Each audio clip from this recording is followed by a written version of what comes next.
with the water. And that way I'll have a great idea of what I'm going to do. And we're not going to draw a straight line for the water because then it would be like the ground. So what I'm going to do, way at the bottom of my page, after I put my name, you guys didn't remind me, I'm going to draw some waves like this.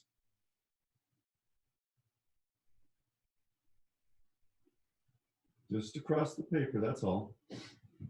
Just keep it simple like that.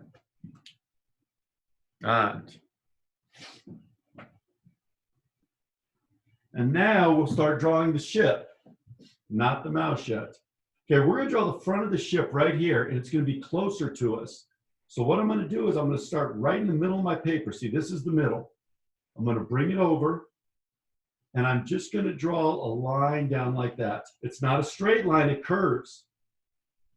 Okay, and I don't really know the names of parts of the ship, but I think that's the bow of the ship, maybe the bow. I don't know. All right, right here, I'm going to draw a small diagonal line, and it's going down. And then I'm going to curve this. Do you guys see this line? I'm going to do that exact same line till I get to the bottom and then tie it right there. Now, even though you can't see underneath the water, you know the ship's there. Okie dokie, artichokey. My next line is going to be way back here. This is the back of the ship. Or as they say, the back of the ship. And this is going to be a small line right there, and it's diagonal as well. Okay. Right now, this is the worst made ship ever. It's just the back and the front. It would for sure sink. So what we're going to do here is we're going to connect this line to this line. I'm not going to draw it straight. I'm going to go down like this and then curve it and connect it perfectly. Now it's starting to look like a really cool ship.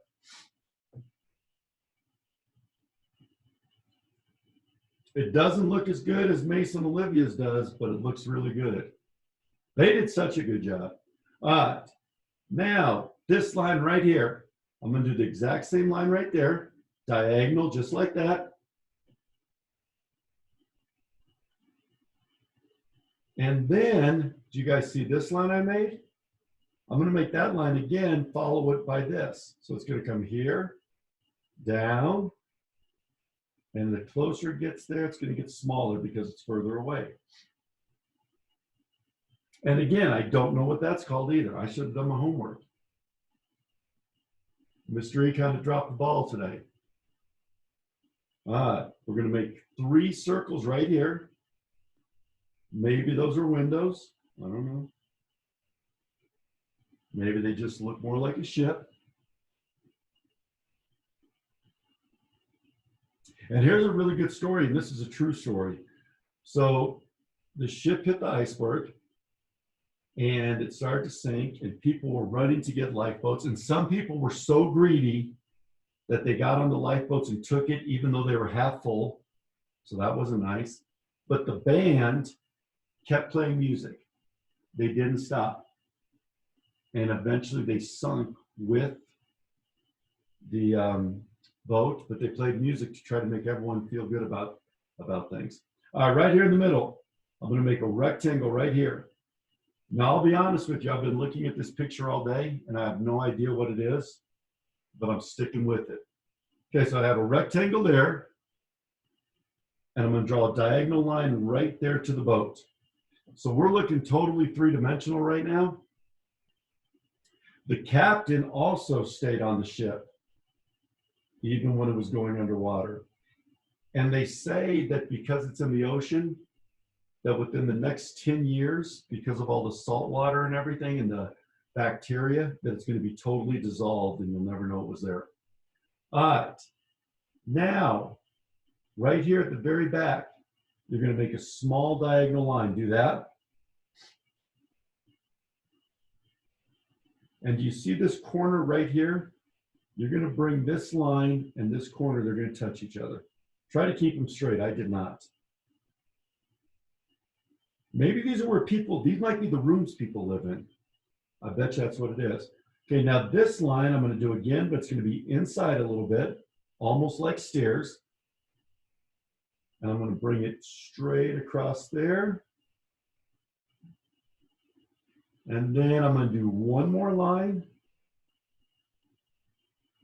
And I'm going to bring it straight across there. So maybe that's where the people lived, or where they their rooms were. I don't know. All right. Now we're going to draw the smokestacks.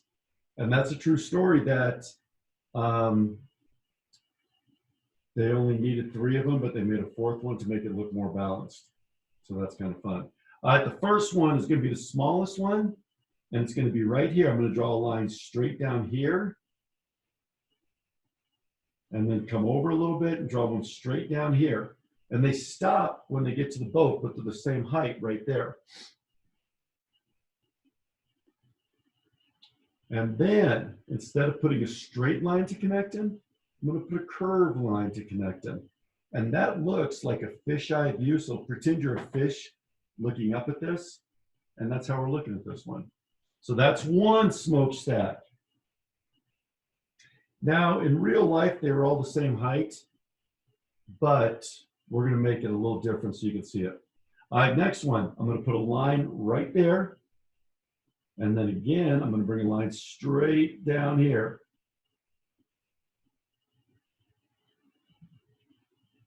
And curve this one.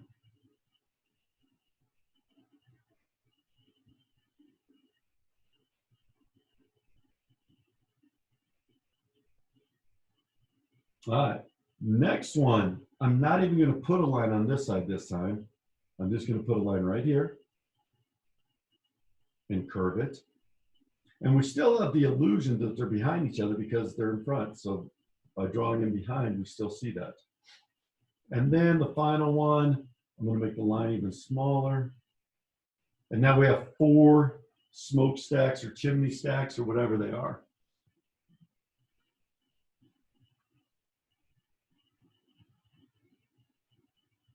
All right, now I'm going to swallow some smoke out of here. And there's a couple reasons for that. 1, it takes up all this negative space. And 2, it makes it look like the ship is actually going. And I hope this wasn't a bunch of pollution, but maybe in 1912 it was. And you know what? Maybe a whale was so mad that they were polluting the ocean that he and his friends pushed the iceberg in to the Titanic. I bet you no one's thought of that theory before. I'm going to research it. A bunch of blue whales. I think those are the biggest. Said, hey, let's push this iceberg over here. Yeah, it's a good idea, kid, see? All right, so now we have our cool Titanic. I'm not going to draw an iceberg because I'm putting the mouse on there, and I don't want the mouse to be hurt. And I'm going to change pins for the mouse. All right, I'm going to put the mouse on the front of the deck. So hopefully you guys can see that. I'm going to go look. I zoomed it in a little bit. Can you guys give me a thumbs up if you can see the ship? All right, let's draw the mouse. If you give a mouse a Titanic, I'm going to write a book called that. All right, so the first thing I'm going to do is I'm going to make the mouse's nose right here.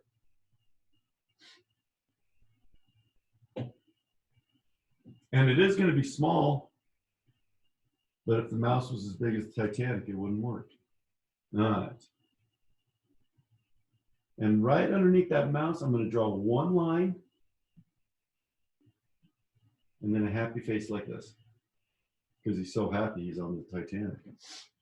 Little did he know. All right. Right next to his nose, I'm going to draw 7 dots. I'm going to do it like this. 1, 2, 3, 4, 5, 6, 7. And on this side, I'm only drawing 6. 1, 2, 3, 4, 5. You can draw as many as you want. And on these far ones, I'm going to draw 1 whisker, 2 whiskers, 3 whiskers. Hey, this is the second time we've drawn about a mouse. Remember when we drew Ralph? And we learned about Amos?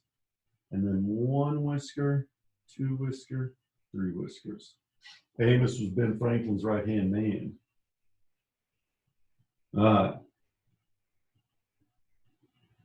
Okay, now we're going to draw the mouse eyes, and that's just a sad little face like that for both of them.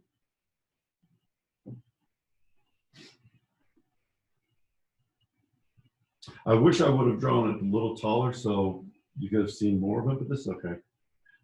All right, now this side, we're just going to do kind of a little circle all the way around here. And we're going to bring it up and stop when you get in between the eyes right there. Stop right there. Leave a little bit of space.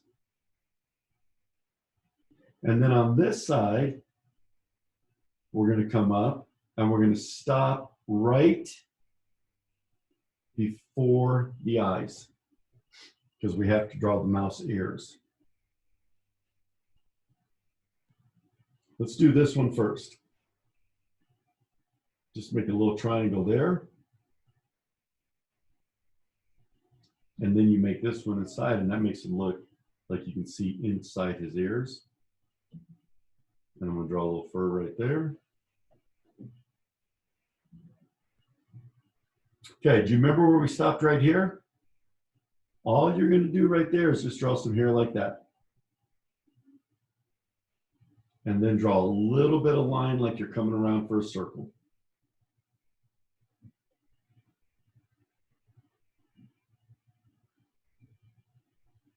Now big old ear right there. And we're going to do this three-dimensional thing again. And it's going to be right inside here.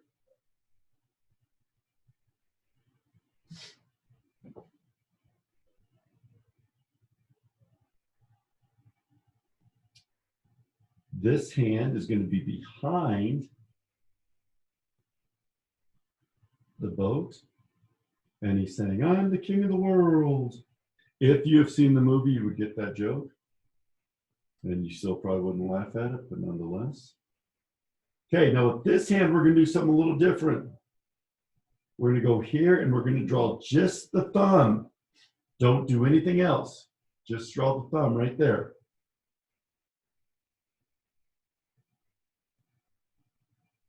And inside that thumb, you can draw a big circle. If it goes behind the boat, that's okay. You're going to put some chocolate chips in that big circle.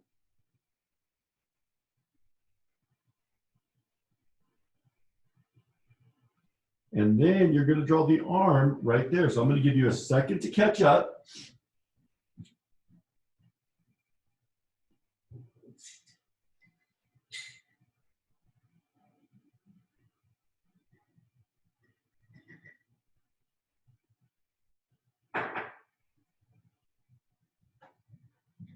Okay, so now you should do that. Okay, now I'm going to teach you guys a little magic trick. I don't know if it'll work for you right now. But what I'm going to do is you take your hands and you rub them over like this. And then you go like this. And it turns into a cookie. So the mouse's cookie actually turns into a cookie. It's amazing. And then you can eat it. All right, so now we have our little mouse there. We have the cookie. And I lost my pen. And now I'm going to write this. T-I-T-I.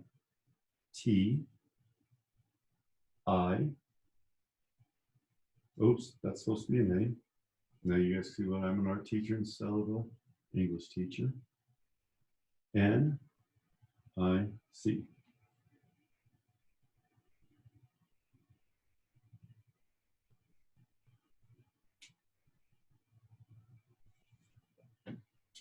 And you guys can do whatever you want over here. If you want to add more circles for people to see out the windows, you can. If you want to add colors, you can. I'm going to bring it back to me so I can see you guys.